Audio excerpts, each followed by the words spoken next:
the next new book is there's 3 lesbians who are being tortured. Just let them be happy. Please. So. Welcome to Between Two Perns. My name is Jackson Dickert, and I'm joined here by award-winning and best-selling author of horror-tinged speculative fiction, Caitlin Starling. Great to be here. Yeah, thank you for being here. You've got a new book coming out in 2025 called Graceview. I've got 3 new books coming out in 2025. But yes, one of them is called Graceview. You didn't have to flex on me like that, but okay. It's about Margaret, who lives with a rare autoimmune condition that leaves her in debilitating pain most days. Her skin is raw and prone to ulceration, and her digestive system running in fits and starts, which is a very nice way of putting, horrific diarrhea. Yeah. There's no cure, but she's offered a chance at a cure by undergoing a long and painful trial, and after a while she discovers something sinister living and spreading within the hospital. I read that the disease that Margaret has is loosely based on ligma, and I was wondering if you'd interviewed sensitivity readers who had ligma in order to best understand and portray what Margaret is going through in the book. I have not. Okay. Is that something that you plan on doing? I'm more interested in interviewing the nurses who are experienced with ligma. You recently came out with The Last to Leave the Room. Mm-hmm. In the book, a researcher is in a city that is mysteriously sinking into the earth. The protagonist's own home, however, seems to be sinking at a faster rate than her surroundings, and one day a door appears in her basement. Out of it comes a doppelganger of herself. That's kind of the opposite of herself, right? The doppelganger is kind of friendly, whereas the protagonist is generally a little bit colder. I interviewed Andrew Nyberg the other day about the Mobius door. Last to Leave the Room is also about a spooky door that appears and stuff comes out of it. I was just wondering if you had like a long-standing fear of doors, or if this is just something that's kind of cropped up in fiction recently, like a new type of genre of like door horror. I mean, door-based apocalypses, I think, are the future of horror. But I mean, going back to just, when you walk through a door and you just forget what you were going into the room for? Yeah. Mind control or mind erasure. Right there. Memory issues. Oh. Liminal spaces in general, though, are just fun. Just places where you have to transition through a space that kind of, you have to maintain yourself to get to the other side of. I was an anthropology major, which, mostly is about food, drinking, researching sex. But we also talk a lot about liminal spaces in terms of ritual transitions, coming of age, that sort of thing. Being blackout drunk on your 21st birthday, liminal space. But doors, everyone has them. Everyone has to go through them every day. You just hope that they go to the same place that you expected them to. I didn't know anthropology was so cool. I would have majored in something else. Oh, I would it's love really to fun. just eat, drink, and have sex. I have heard that it's really a specialty of the Midwest liberal arts college anthropology department that you really just kind of inhabit humanity like that. But yeah, we would do like a lamb roast every year. I took a course in the archaeology of death. It was really fun. I got to play with bones pretty often.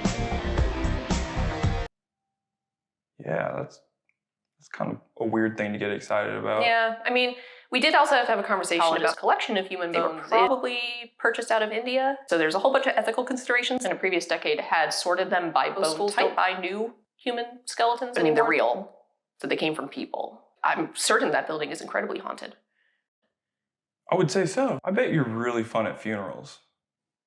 Yeah, I hope so. A lot of the reviews for this book have readers left confused about what they just read. Like what's going on here? Are you following the rich history of horror authors that write left field endings that make borderline no sense? Or do you think that readers simply aren't intelligent enough to comprehend the complex and nuanced ending that you've written?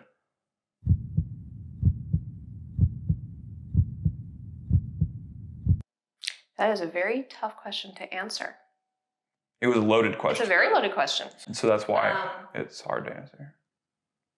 Depends on the book. So I think that the ending of Last to Leave the Room is pretty straightforward as long as you've been keeping up the whole time.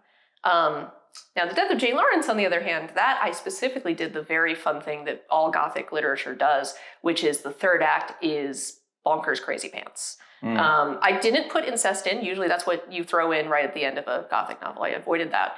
But I did break the space-time continuum and did some weird calculus to do that ending.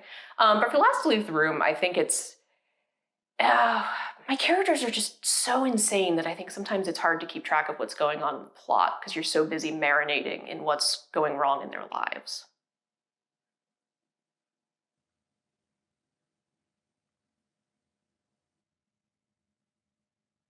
You put calculus in a horror novel? Yeah. I mean, your reaction right here is why I did it. People get really freaked out about when you put calculus in. Yeah. What it comes down to is if you've ever heard, can you divide by 0? If you ever put that in your calculator, it goes divide by 0 error, or Excel will tell you a divide by 0 error. Oh. You're not supposed to do it because if you do it, there is a wonderful book called Zero, The History of a Dangerous Idea by Charles Safe that proves, using dividing by 0, that Winston Churchill was a carrot mathematically.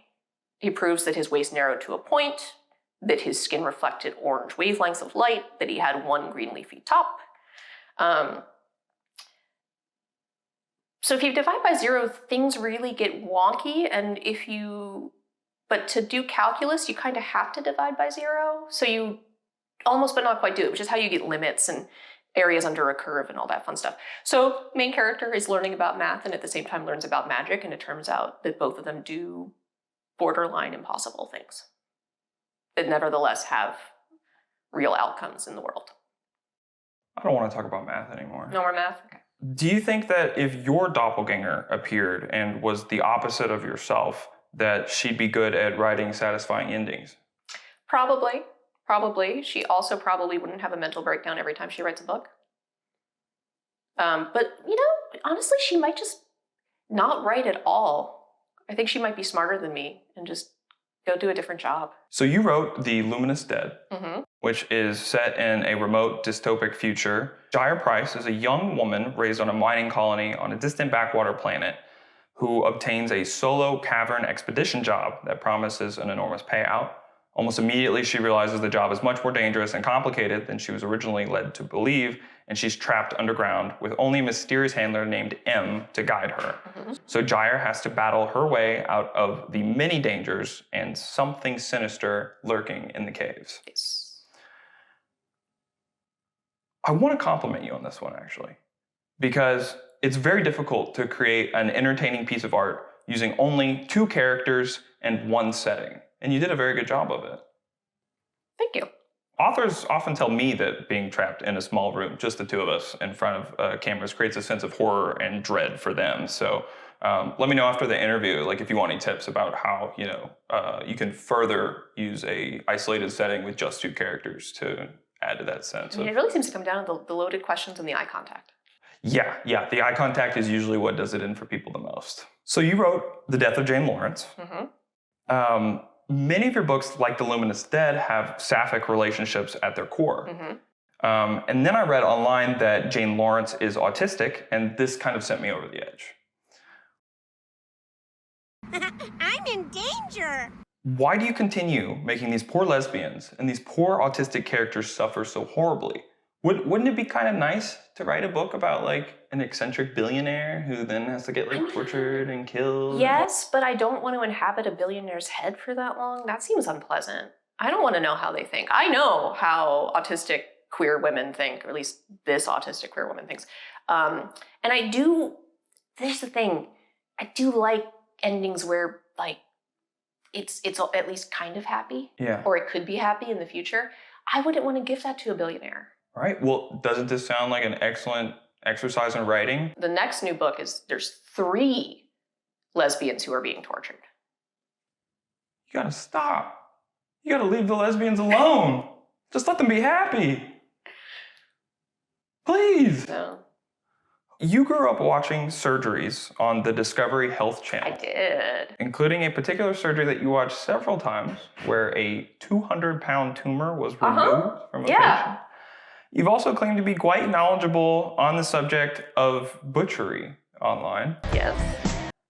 Do you think it's a requirement to be a total weirdo to write good horror, or do you think normal people stand a chance to write horror well also? I mean, I really like specificity in all of my books. I think you have to be a weirdo to write well in general. Yeah. Right now, I'm watching the anime on Netflix, Delicious in Dungeon. Yeah. And it's all about a group of little freaks. They're in a dungeon. Two of them really want to eat monsters. Yeah. And one of them wants to eat monsters because he's like a gourmet, he's a chef, he's good at what he does. And the other is just, it's not sexual, but it might be sexual. Like freak is the correct word for this man. And this anime, which is based on a manga, could not be written by a normal person. And it's wonderful. I kind of like that for everything. I like my weird specific. I like reading it. I like writing it.